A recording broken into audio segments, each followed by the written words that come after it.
بسم الله الرحمن الرحيم.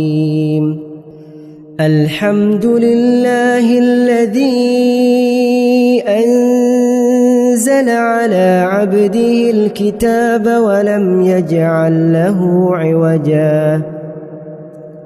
قيما لينذر بأسا شديدا من لدنه ويبشر المؤمنين الذين يعملون الصالحات أن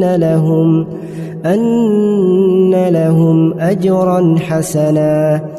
ماكثين فيه أبدا وينذر الذين قالوا اتخذ الله ولدا ما لهم به من علم ولا لآبائهم كبرت كلمة تخرج من أفواههم إن يقولون إلا كذبا فلعلك باخع نفسك على آثارهم إن لم يؤمنوا بهذا الحديث أسفا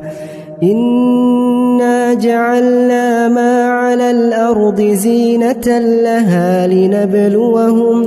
لنبلوهم أيهم أحسن عملا وإنا لجاعلون ما عليها صعيدا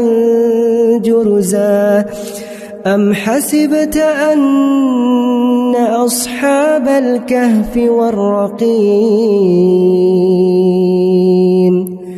كانوا من آياتنا عجبا إذ أوى الفتية إلى الكهف فقالوا ربنا آتنا من لدنك رحمة